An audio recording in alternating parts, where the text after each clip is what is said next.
Bismillahirrahmanirrahim. Assalamualaikum warahmatullahi wabarakatuh.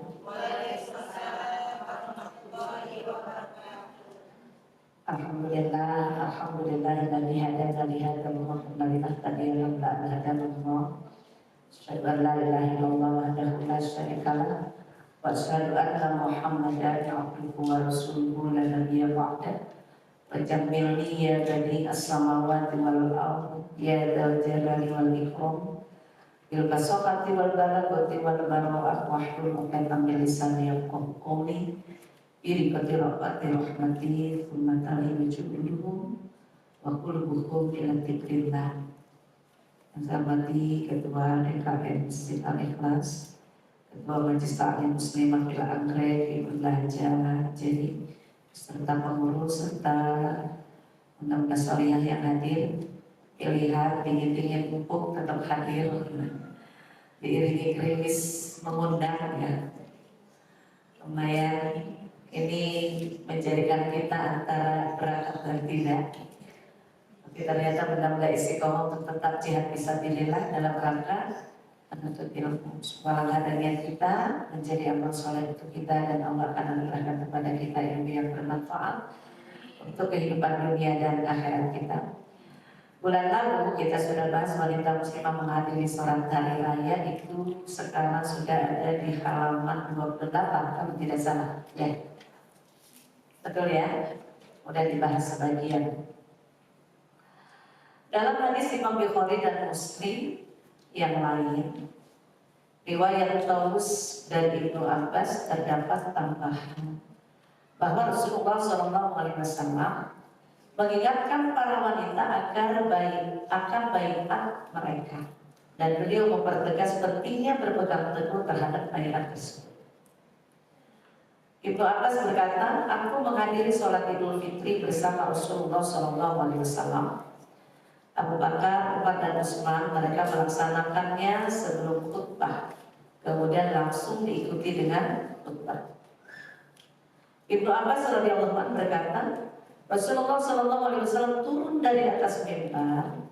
Aku menyaksikan beliau memerintahkan para lelaki untuk tetap duduk disertai oleh Bilal. Beliau berjalan membelah barisan kaum lelaki hingga sampai ke barisan para wanita. Selanjutnya beliau membaca surat Al-Mumtahanah ayat 12. Ini baiat seorang perempuan.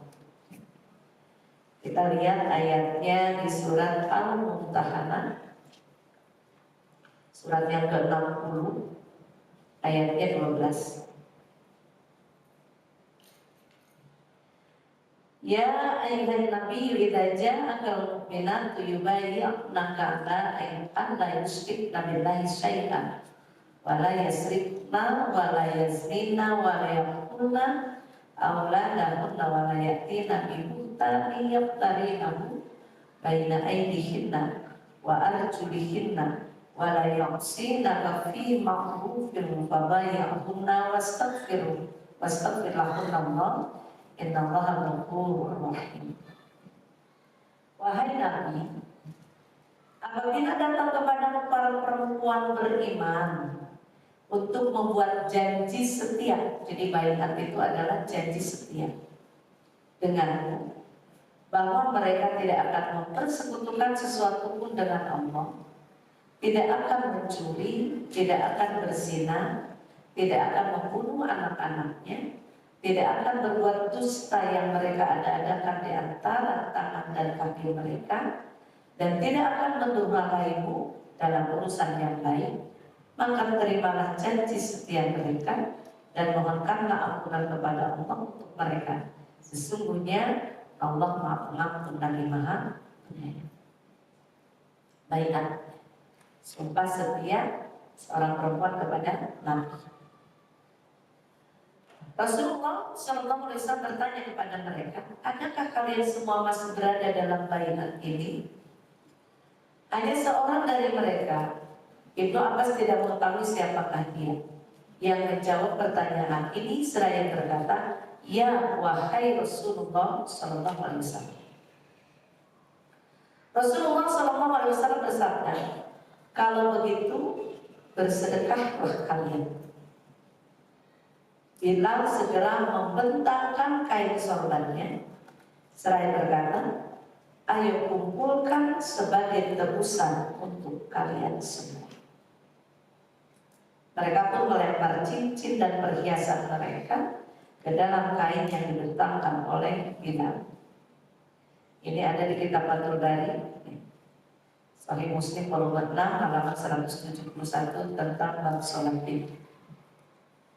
Dengan ini tidak diragukan lagi bahwa nasihat Rasulullah SAW untuk para wanita di tempat sholat, juga sedekah yang diambil dari mereka, dan penegasan untuk tetap teguh di atas mereka, semuanya merupakan perintah atas mereka untuk melaksanakan ajaran agama ini. Sekaligus merupakan cara untuk mendorong mereka maju ke medan amal yang baik. Semuanya bisa terwujud karena keutamaan seruan untuk menghadiri sholat hari raya secara berjamaah. Dalam hadis tersebut di atas juga menunjukkan urgensi sholat berjamaah dalam kehidupan individu seseorang atau kelompok dalam masyarakat Islam. Kendati Islam tidak mewajibkan wanita untuk menghadiri sholat berjamaah di masjid, namun Islam menganjurkan para wanita yang berkumpul di sebuah tempat untuk melaksanakan sholat fardu secara berjamaah. Seorang yang menjadi imam mereka cukup berdiri di antara mereka dan tidak harus berada jauh di depan. Sholat berjamaah mereka tidak diperlukan adanya azan dan iqamah. Begitulah yang telah dilakukan oleh Ummul Mukminin Ummu Salamah tatkala beliau memimpin sholat berjamaah untuk para wanita. Jadi kesimpulannya, bahwa walaupun kita tidak diwajibkan sholat wajib berjamaah di masjid, tetapi untuk sholat hari raya ini semua wanita dianjurkan untuk menghadirinya walaupun dalam keadaan haid. Cuma buat wanita yang haid cukup agak di belakang, mereka tidak melakukan sholat, tapi mereka mendengarkan khutbah. Dan ketika sholat mereka bisa melakukan zikir. Kemudian apabila sesama perempuan kita berjamaah dengan imam, tidak perlu berada jauh, sejajar. Kalau versi buku ini, perempuan sholat berjamaah itu sejajar, tidak perlu azan dan tidak perlu. Beberapa buku kan banyak versinya ya. Saya baca berdasarkan buku ini. Berikutnya adalah wanita muslimah selalu melaksanakan sholat rawatib dan sholat sunnah yang lain. Sholat rawatib adalah sholat sunnah yang mengiringi sholat wajib, yang lebih kita kenal sebagai sholat qobliyah dan ba'diyah. Sholat rawatib ini pun ada yang mu'akkad, ada yang ghair mu'akkad. Artinya utama dan tidak, atau mu'akkad ini sangat diutamakan atau sangat penting, ada juga yang tidak. Wanita muslimah yang cerdas tidak hanya menunaikan sholat fardu 5 waktu, melainkan juga melaksanakan sholat sunat rawatib dan sholat sunat yang lain selama ia memiliki waktu dan kemampuan, seperti sholat duha, sholat sunnah ba'da maghrib, dan sholat tahajud. Ini sholat sunat ba'da maghrib yang di sini adalah sholat awabin. Kalau rawatib tadi kan udah masuk ya, ba'diyah maghrib. Nah ini sholat sunnah ba'da maghrib itu sholat awabin, sholat keempat, dan sholat tahajud. Sebab sholat sunnah bisa mendekatkan seorang hamba kepada Tuhannya, menjadikan dirinya rindu kepada Allah dan kerinduannya, dan juga menjadikan sebagai wanita sholihah yang senantiasa patuh dan mendapatkan kemenangan. Karena ya, kalau kita hanya mengandalkan sholat wajib saja, sholat wajib kita banyak kekurangannya kan? Kurang khusyuk ya, benar ya? Ini yang nomor ini yang paling berat, khusyuk. Padahal kalau cita-cita pengen mendapatkan surga Firdaus, Syarat untuk mendapatkan atau diwarisi surga Firdaus salah satunya alladzina hum fi sholatihim khashi'un, yaitu orang-orang yang sholatnya khusyuk. Itu di Al-Mu'minun ayat 1 sampai 11. Ya. Sholatnya khusyuk, meninggalkan perkataan yang dan perbuatan yang sia-sia atau tidak berguna, menunaikan zakat, menjaga kemaluan, menunaikan amanah, kriteria untuk bisa masuk di surga Firdaus. Ini poin di ayat 2 di surat Al-Mu'minun ini, khusyuk ini merupakan salah satu syarat yang sangat berat.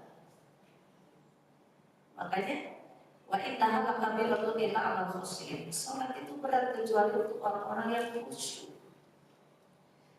Kita kadang-kadang sholat banyakkan ngambangnya, banyakkan ngambang. Jangankan sholat, doa aja kadang-kadang ngambang. Apalagi kalau kita sholat itu tidak betul-betul tidak mempersiapkan waktunya. Artinya sekenaknya, sesempatnya, sedapatnya. Yang penting sholat. Nah, apalagi kalau motonya udah begitu, berarti sholat yang kita kerjakan hanya sekedar menggugurkan kewajiban, bukan kebutuhan, bukan tuntunan Makanya ini berat. Tapi kan kita tetap berproses ya mengarah ke mendapatkan itu dengan berbagai macam cara. Tidak ada dalil terkuat tentang keseluruhan martabat yang dicapai oleh seorang mukmin dengan cara banyak bertakarub kepada Allah melalui ibadah sunnah. Selain sabda Rasulullah Sallallahu Alaihi Wasallam dalam sebuah hadis qudsi bahwa Allah Subhanahu Wa Taala berfirman, "Wa ma yazalu 'abdi yataqarrabu ila bin nawafil hatta uhibbu fa idza ahbabtuhu kunta sam'ahu alladhi yasma'u bihi wa basarahu alladhi yubsiru bihi wa yadahu allati yabtishu biha wa rijlahu allati yamshi biha wa insa'alani la'utiyannahu wa la'in ista'adani la'u'idannahu." Rawahul Bukhari. Hambaku selalu mendekatkan diri kepadaku dengan ibadah-ibadah sunnah hingga aku mencintainya. Apabila aku mencintainya, maka aku akan menjadi pendengaran yang ia gunakan untuk mendengar, menjadi penglihatan yang ia gunakan untuk melihat, menjadi tangan yang ia gunakan untuk membentangkan sesuatu, dan menjadi kaki yang ia gunakan untuk berjalan. Jika ia meminta kepadaku, pasti aku kabulkan permintaannya, dan jika ia memohon perlindungan kepadaku, niscaya aku akan melindunginya. Jadi kalau Allah sudah cinta, maka apapun yang kita minta akan Allah kasih. Bahkan di sini Allah yang akan menjadi pendengaran kita, penglihatan kita, artinya segala yang kita lihat atau penglihatan kita, pendengaran kita, tatap kaki kita, semua Allah arahkan ke arah yang baik. Jadi selalu dituntun oleh Allah menuju kepada hal-hal yang baik, tidak akan menyeleweng, menyimpang ke arah yang negatif. Karena Allah menuntun. Kalau Allah sudah cinta, kan kalau sudah cinta, pasti kecintaannya itu akan atau menginginkan, rasa cinta itu akan menginginkan yang dicintainya itu tentunya selamat dunia akhirat. Makanya kayak kita sayang sama anak, tapi ketika nggak mau sholat subuh dibiarin, itu sayang bukan? Kalau sayang harus sampai mana? Mau berapa kali kita bangunin harus sampai. Itu kalau kita sayang. Jadi sayang itu bukan memperturutkan segala yang diinginkannya, membiarkan dia sesuai dengan kehendaknya, tetapi bagaimana kita akan mengarahkan rasa sayang itu untuk menuntunnya ke arah yang benar. Pasti selalu begitu. nggak akan membiarkan anak itu. Sekarang yang lagi viral itu kasus anak merokok ditampar kepala semua. Saya guru ya, sekolah kan punya aturan ya. Nah kalau salah aja dibelain sama emaknya, anak ini tetap akan berada di jalur yang sama. Artinya saya bukan berarti membiarkan anak berlaku sama. Harusnya ternyata tidak sesederhana ini, sampai panjang kasus. Jadi jangan salah mengungkapkan rasa cinta. Kayak Allah, cintanya Allah sama kita bukan berarti dikasih yang enak-enak kan? Benar gak? Kadang-kadang yang tidak enak Allah kasih saking cintanya sama kita. Masa cinta dikasih yang gak enak? Kenyataannya ujian itu bagian daripada cintanya Allah, kasih sayangnya Allah kepada kita. Tinggal bagaimana kita menikah. Ini. Jadi kalau Allah cinta, Allah akan menuntut kita ke jalan yang benar, dan apa yang kita minta Allah pasti kasih. Kalau Allah sudah cinta, tapi untuk mendapatkan cintanya Allah, prosesnya banyak. Salah satu yang bisa kita kerjakan adalah melaksanakan amalan-amalan wajib, di samping itu ditambah dengan amalan-amalan yang sunnah. Kecintaan Allah kepada hambanya akan melahirkan kecintaan para penduduk langit dan bumi kepadanya. Hal ini sesuai dengan hadis yang diriwayatkan Abu Hurairah radhiyallahu anhu bahwa Rasulullah Shallallahu alaihi wasallam bersabda, saya baca artinya.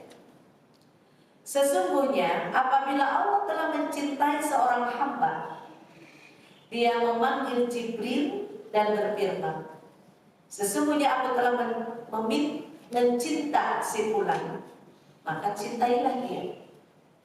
Maka Jibril pun mencintainya. Kemudian berseru kepada seluruh penduduk langit, sesungguhnya Allah telah mencintai si fulan, maka cintailah dia. Mereka pun mencintainya, kemudian diterima oleh penduduk bumi. Apabila Allah murka kepada seorang hamba, Dia memanggil Jibril dan berfirman, sesungguhnya aku membenci si fulan, maka bencilah dia. Maka Jibril pun membencinya. Kemudian berseru kepada seluruh penduduk langit, sesungguhnya Allah telah membenci si fulan, maka bencilah kepadanya. Mereka pun membencinya. Selanjutnya hamba tersebut dibenci oleh penduduk. Salah satu yang bisa menimbulkan kebencian Allah adalah dusta, bohong. Bohong itu ringan banget. Ya, ngomong doang, nanya bohong. Tapi dampaknya besar. Apa dasarnya bahwa kebohongan itu akan menimbulkan kebencian Allah? Ada di surat 61 ayat 2 dan ayat 3. Surat As-Saff.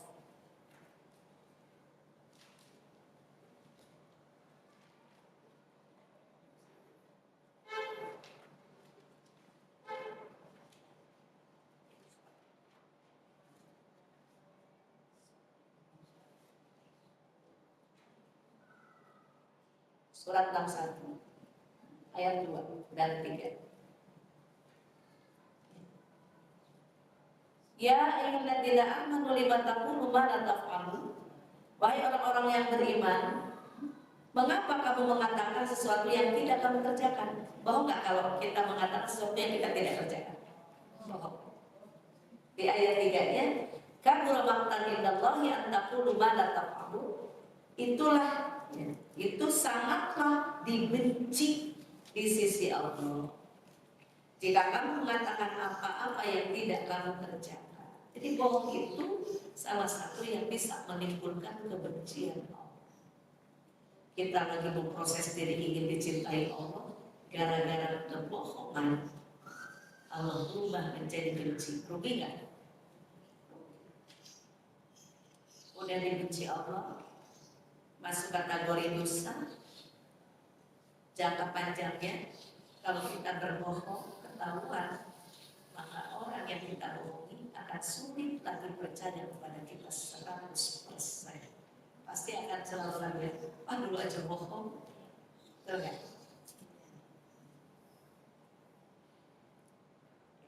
Jadi amalan-amalan sunat ini termasuk sholat rawatib adalah ibadah yang akan menumbuhkan kecintaan Allah kepada hamba-Nya. Oleh karena itu, Rasulullah SAW senantiasa menunaikan sholat malam hingga kedua telapak kakinya membengkak. Ummul Mukminin Aisyah radhiyallahu anha bertanya kepadanya, "Mengapa kau melakukan semua ini wahai Rasulullah? Padahal Allah telah mengampuni dosa-dosamu yang telah lalu dan akan datang." Beliau hanya menjawab, "Tidak bolehkah aku menjadi seorang hamba yang bersyukur?" Anda pernah dengarkan hadisnya di Riyadhus Shalihin, bagaimana sholat malamnya Rasulullah.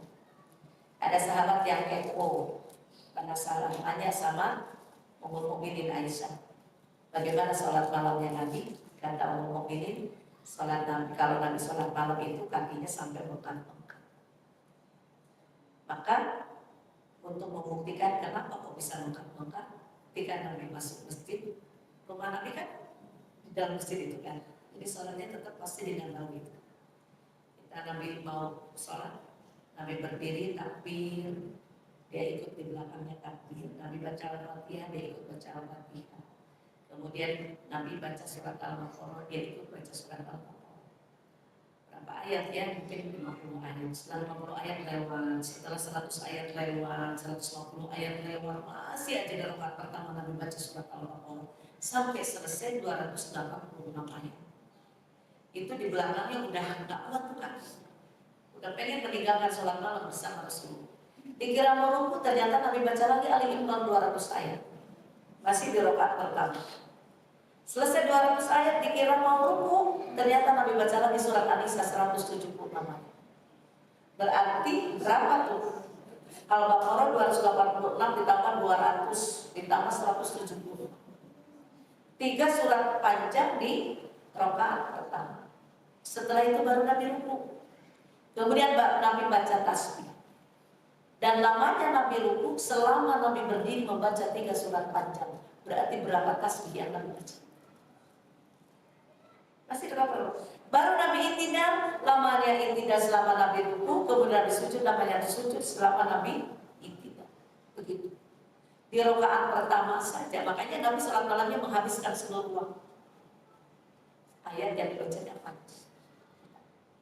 Jadi pantas nggak kalau dalam satu rakaat aja segitu panjangnya, apalagi Nabi tahajudnya 8 ditambah witir 3, 11 itu, pantas nggak kalau kakinya sampai bengkak? Saking lamanya berdiri. Giliran kita sholat malam iya, tapi kakinya bengkaknya bukan karena sholat, tapi karena salat. Beda banget. Nabi karena sholat, kita karena salat. Coba nih emak-emak kayak kita, lama di perjalanan duduk menggantung kaki itu lama-lama bengkak. Makanya kalau udah nenek bingung, duduk di bawah sakit, duduk di atas kalau menggantung terlalu lama juga sama. Makanya taklim emak-emak udah bebas aja, mau ngelonjor mangga, mau di atas mangga, mau di bawah. Karena memang kondisi kemampuan fisiknya kita itu seperti itu. Apalagi kayak saya kasusnya kan, kakinya berulang kali jatuh, berdampak besar. Gak boleh jongkok, gak boleh ngangkat lebih dari 2 kilo. Itu kan pesan dokter sakit. Pokoknya ibu mau dengerin saya, gak boleh jongkok, gak boleh ngangkat lebih dari 2 kilo. Terus kita ini gimana? Karena efeknya kan bergeser lututnya, terus selisih di pas saya juga. Oh yang udah, alhamdulillah. Alhamdulillah masih bisa beraktivitas aja, bersyukur. Itu Nabi sholat. Makanya kata Aisyah, ya Rasulullah, kenapa kau sholat sebanyak itu? Bukankah Allah sudah mengampuni dosamu, sudah masuk dari kesalahan, sudah dijamin masuk surga? Tapi jawab Nabi, salahkah aku? Dengan kenikmatan yang Allah kasih itu, aku memperbanyak sholat sebagai ungkapan rasa syukurku kepada Allah. Yang udah dijamin masuk surga aja sholatnya banyak. Nah kita yang belum ketahuan entah di mana tempatnya, kenapa masih bermalas nih? Kadang-kadang mau. Kadang saya juga rawatib itu nggak pernah full 12 rakaat. Kan kalau yang mau akad itu yang waktu 4 sebelum zuhur, 2 sesudah zuhur, 2 setelah maghrib, 2 setelah isya, 2 sebelum subuh. Itu yang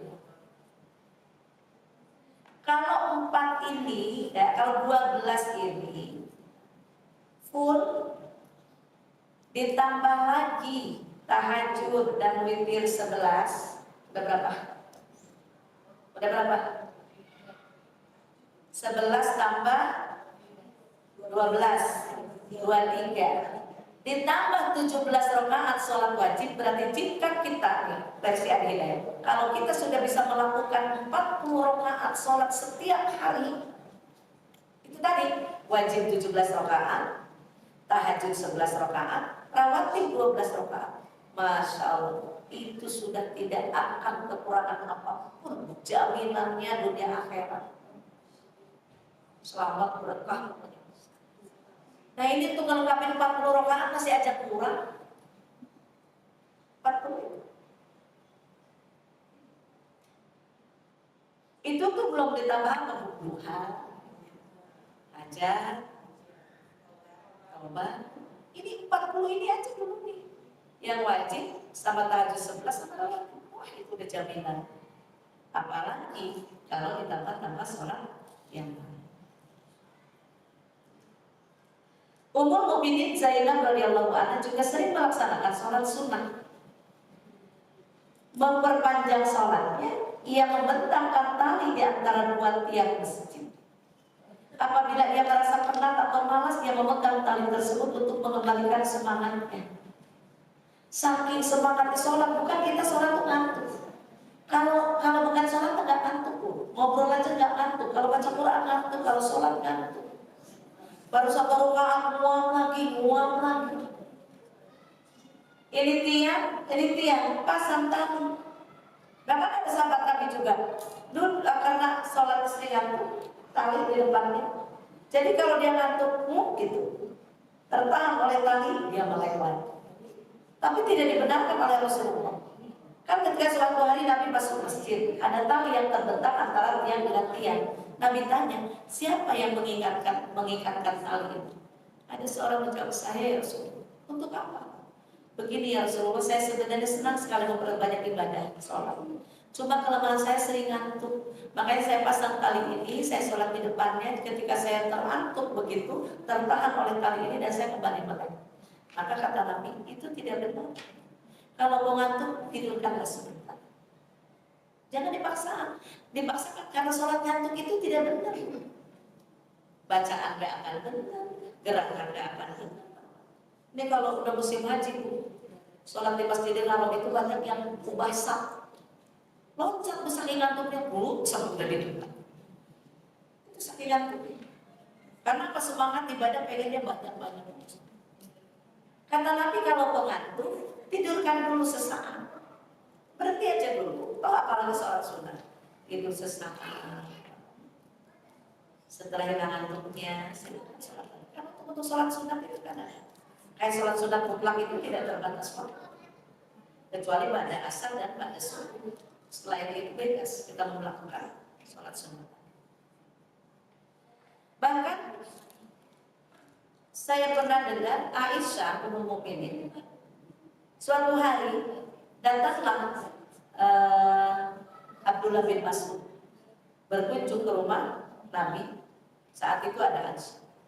Jadi kalau istri-istri Nabi itu kan memang walaupun berhadapan dengan sahabat Nabi bercadar terbuka.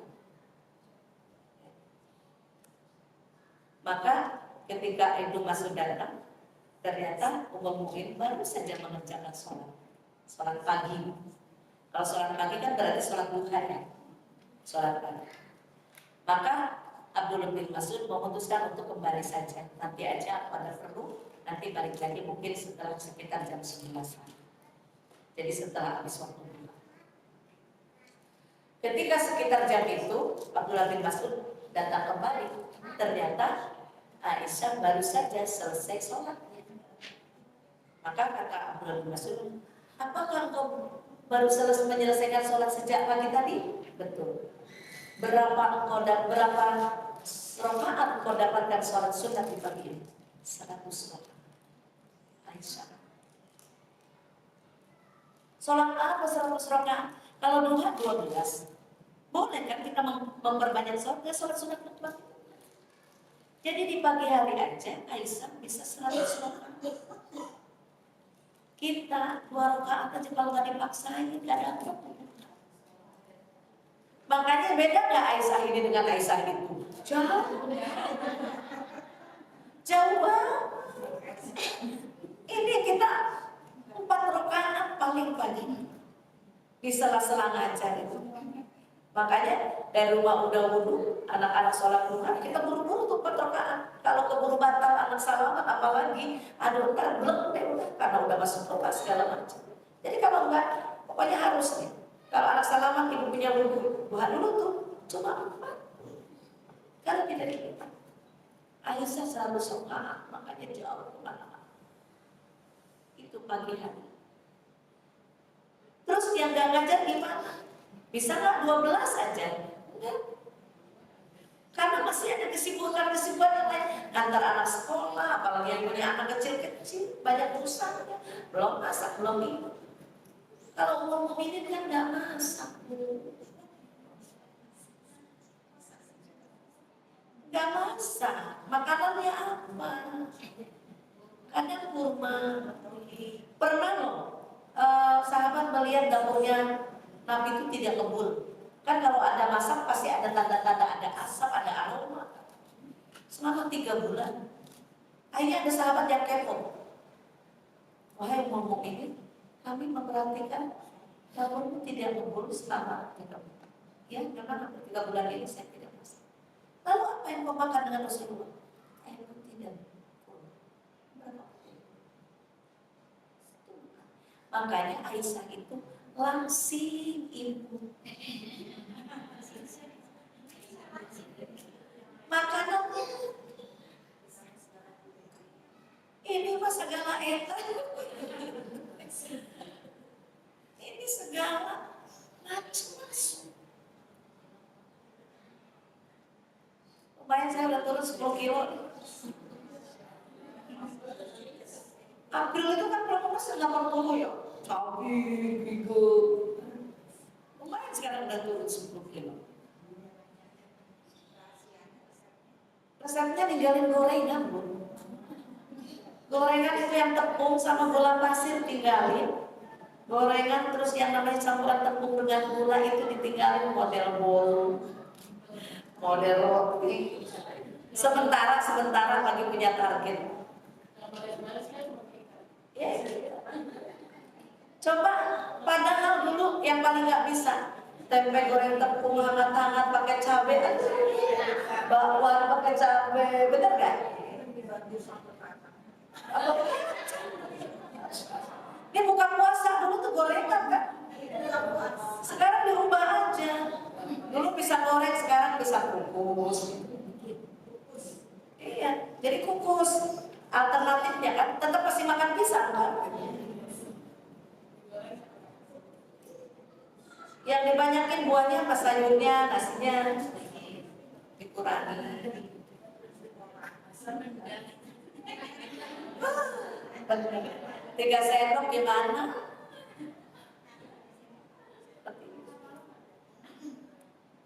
Karena apa? Waduh, lututnya ini udah karena bekas jatuh. Berobat ke dokter manapun ibu tidak akan hilang sakitnya kalau ibu tidak nurunin berat badan. Kuncinya itu dulu aja. Nopang kan, si lutut itu nopang bobot. Aduh, 80 kilo. Lututnya kasihan. Makan jalan gigu. Kemarin saya ceramah di daerah Jatiwaringin sana, ibu juga sama. Saya juga bekas jatuh Bu Aisyah, saat kata dokter suruh buat cocok kan sama, dokter mana pun sama bahasanya. Emang. Ya. Jadi Aisyah itu makanya pernah dalam kasus Aisyah kena fitnah selingkuh tuh, karena ketika ditandu istirahat kan, turun dari tandu mau buang hajat cari tempat yang agak tersembunyi. Setelah itu balik ke tandu. Orang-orang lihat tuh sahabat itu lihat masuk ke tandu. Tapi sahabat tidak melihat ketika Nabi kehilangan Aisyah kehilangan sesuatu. Konon katanya kamu keluar lagi di tandu itu mencari kesana. Giliran mereka kan nggak tahu Aisyah keluar lagi. Giliran ayo kita berangkat lagi. Yang nandu enak aja nandu. Kan bahasa kita enak nggak berasa kosong sama ada isinya. Saking langsingnya. Yang gotong sampai nggak berasa. Itu masalahnya itu. Aisyah bercanda. Coba kalau kita baru naik motor aja, saking apa? Saking berat. Kan begitu. Itu Aisyah dulu. Kan bahasanya emang nggak berasa itu yang gotong. Orang yang nggak ada, ya antara ada dan tiadanya itu ya tidak terlalu besar. Karena memang badannya itu tadi ramping. Karena pola makan. Kalau kita kan apa namanya benar kayak kata Jadi Ahmad atau dokter-dokter itu tinggalkan tepung, tinggalkan gula pasir. Apalagi kalau bisa ninggalin minyak. Wih, itu cepet lagi kan. Ini aja buat nurunin setengah on aja susah. Dulu saya puasa 1 bulan aja setengah on aja nggak turun. Kan bukan puasanya gorengan. Gorengan, masya Allah, nggak turun setengah on aja. Terus es campur,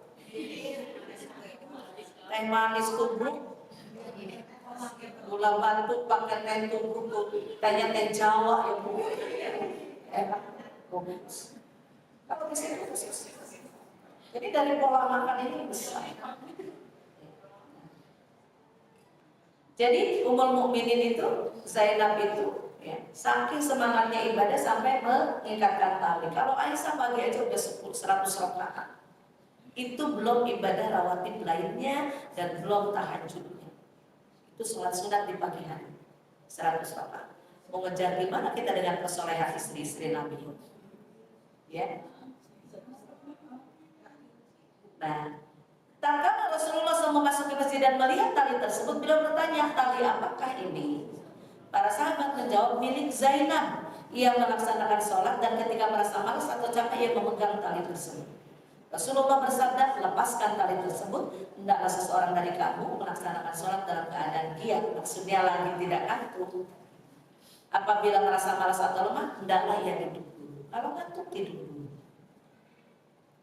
Seorang wanita dari Bani Asad bernama Haula binti Tuwail melakukan sholat sunnah sepanjang malam.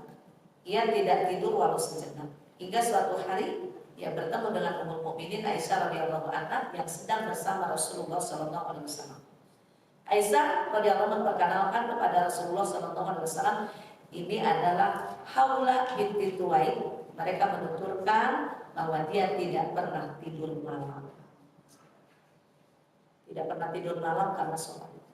Aduh Bu, kalau saya bangun terlalu malam aja kayak setengah 3 paginya udah tenar.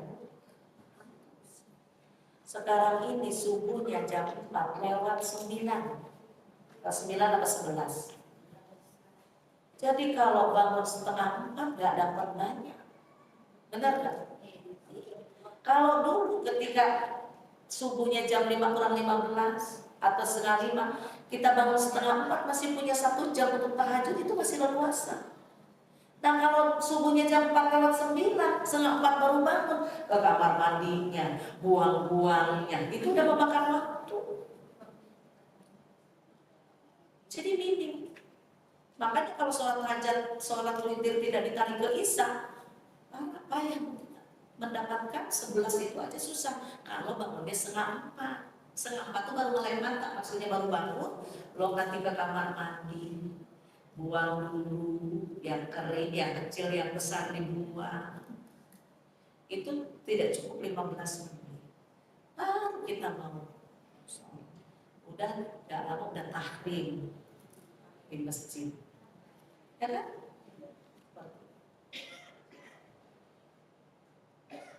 Dan ini dikabarkan Haula itu tidak pernah tidur malam karena dia sholat terus. Maka Rasulullah SAW bersabda, la tanamul lail khudu minal amal ma tutikuna Allah la yas'alullahu hatta tas'al. Dia Haula tidak tidur sepanjang malam, kerjakan amalan semampu kalian. Sesungguhnya Allah tidak pernah bosan hingga kalian merasa bosan. Jadi kalau kita tidak tidur sama sekali, itu juga nanti bukan bagus, akan menimbulkan sakit. Apalagi kita sebenarnya kalau menurut versi dokter tidak boleh tidur itu lebih dari jam 11. Nanti kerja livernya berat. Dampaknya akan menimbulkan banyak maksimal jam 11. Tapi kadang-kadang nih bertambah usia ada kalanya kita nggak bisa tidur ya, atau sulit. Kadang justru tidur cepat, giliran habis maghrib ngantuk berat, nggak bisa ditahan tidur, bangun-bangun jam 12, jam 1, dari situ susah lagi. Karena udah kekenyangan tidur sore. Seperti itu. Jadi dalam ibadah itu seperti Fattaqullaha mastata'tum, bertakwalah kamu kepada Allah semampumu. Jangan memaksakan diri ingin banyak beribadah tetapi mengorbankan kesehatan. Rasulullah SAW memotivasi kaum muslimin dan muslimah untuk memperbanyakkan amalan sunnah. Akan tetapi pada waktu yang bersamaan beliau juga menyeru untuk melakukan ibadah secara proporsional dan tidak berlebih-lebihan dalam menunaikannya. Hal ini untuk mewujudkan keseimbangan sikap dalam pribadi muslim dan untuk menjamin terwujudnya ketaatan yang berkesinambungan secara mudah, penuh semangat dan kecintaan tanpa perasaan berat hati, penat atau rasa malas yang menahan langkah untuk melaksanakan secara terus-menerus. Nah sekarang kita pemula sholat tahajud 11, besoknya kapok. Makanya boleh bagi pemula 2 rakaat dulu, witirnya 1, terus aja sampai dia terbiasa dengan yang 2, nanti tambah 2 lagi, witirnya tetap 1 nggak apa-apa, kan minimal 1. Jangan bilang masa sholat tahajud segitu ya, ini kan dalam rangka pembiasaan dulu. Nanti udah bisa nih terbiasa dengan 4, 1, 6, 3, witirnya udah tambah jadi 3, baru nanti 8, 3. Jadi mulai dari kan ibadah yang baik itu yang berkesinambungan atau dawam, walaupun sedikit tapi dawam. Baca Quran 1 ayat gak apa-apa, tapi terus kontinu. Daripada 1 kali baca 1 juz tapi kapok, gak baca-baca lagi. Jadi ibadah yang baik itu ya dawam, yang terus-menerus walaupun sedikit. Jadi jangan sampai ibadah ini membuat hati seseorang melakukannya itu menjadi berat, terbebani. Ya mana belum sholat tahajud, mana 8 rakaat, witirnya 3, itu belum dikerjain aja udah berat. Padahal kalau dikerjain nggak berat, itu kalau dibacain. Dia cucian ya Allah mana banyak, tapi dibacain doang, itu kan nggak kelar. Tapi kalau sedikit-sedikit dikerjain, kan rapi. Jadi jangan menjadikan ibadah itu sesuatu beban buat kita. Sebab di antara petunjuk Rasulullah SAW, perbuatan yang paling dicintai oleh Allah adalah perbuatan yang dilakukan secara terus-menerus walaupun sedikit, yang barusan saya bilang.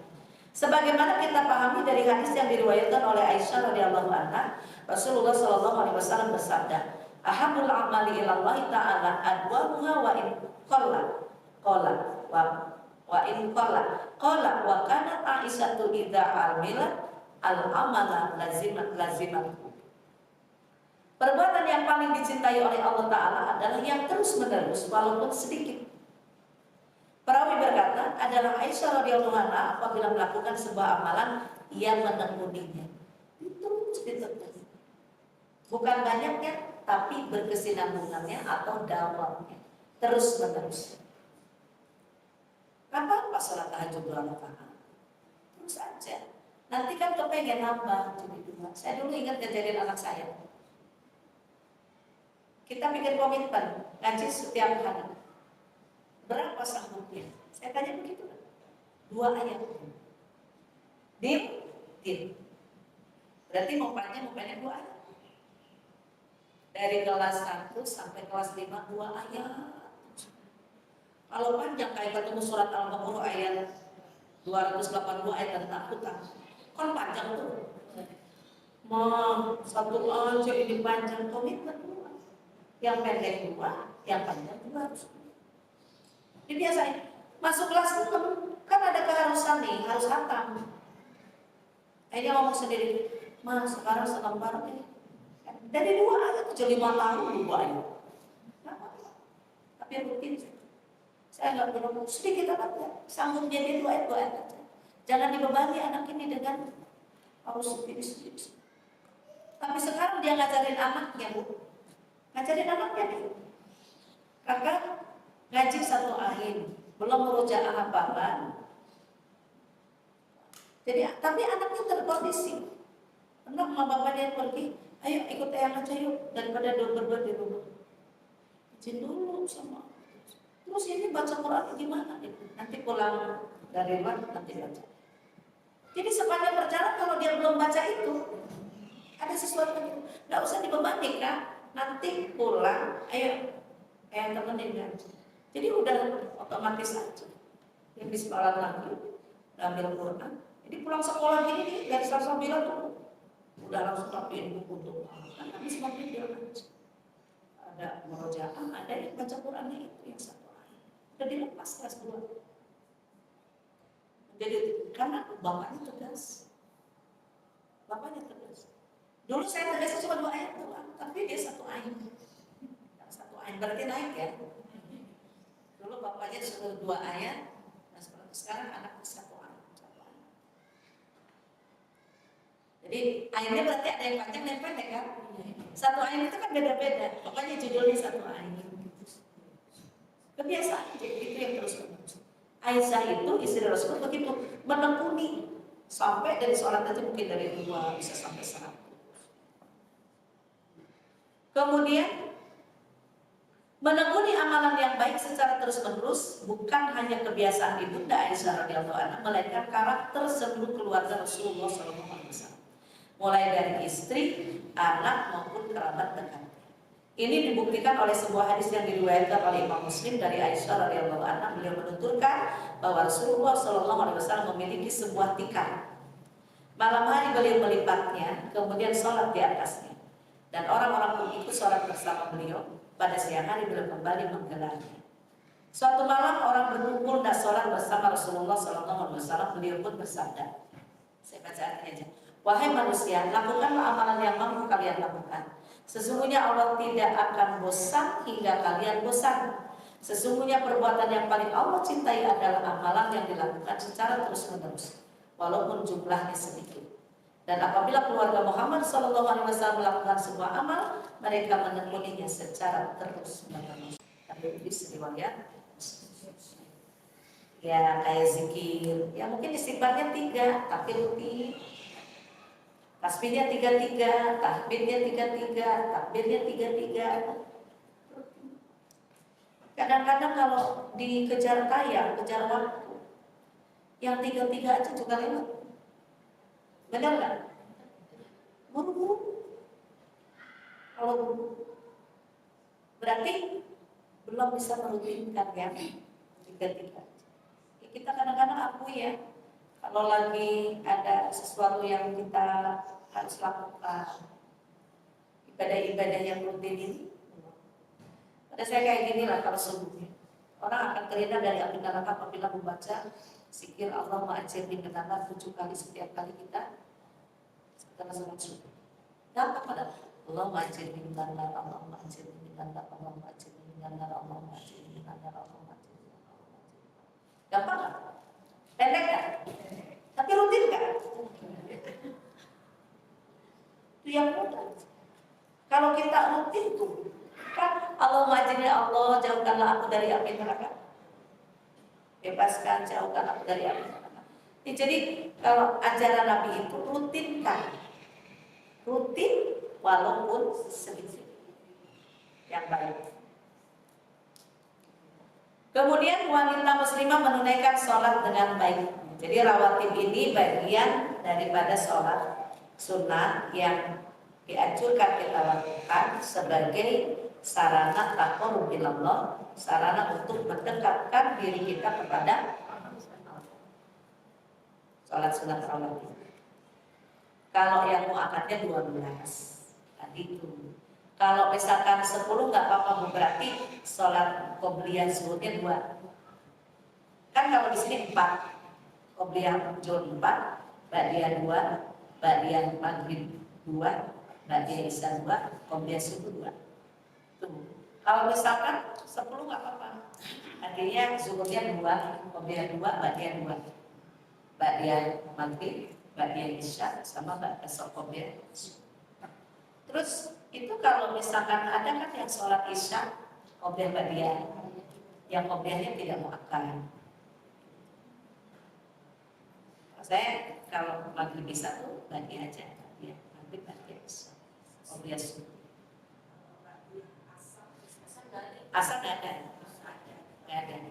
Setelah sholat asar nggak ada. Ada yang sebelum asar. Sebelum asar itu ada, tetapi itu tidak muakkad. Ada keterangannya sih di Nasoihul Ribat juga ada keterangannya. Sholat sunat sebelum asar, bahkan 4 rakaat sebelum asar. Ada 2 dari 4 rakaat sebelum asar, tapi saya jarang melakukan. Saya suka ambil yang muakkadnya aja. Jadi kalau asar nggak pakai sholat sunat kalau saya. Kalau ibu-ibu mau nggak apa-apa. Nanti mungkin kalau pas saya sempat saya carikan dasar yang sebelum asar itu ya sholat sunat. Kalau nggak salah di Nasoihul Ribat itu ada sholat sunat sebelum asar, tapi goir muakkad. Jadi yang goir muakkad itu bisa, kalau yang itu kan tadi zuhur udah jelas masuknya muakkad ya, qobliyah ba'diyah. Kalau asar sebelumnya, kalau isya sebelumnya. Jadi qobliyah isya itu goir muakkad, yang muakkadnya ba'diyah isya.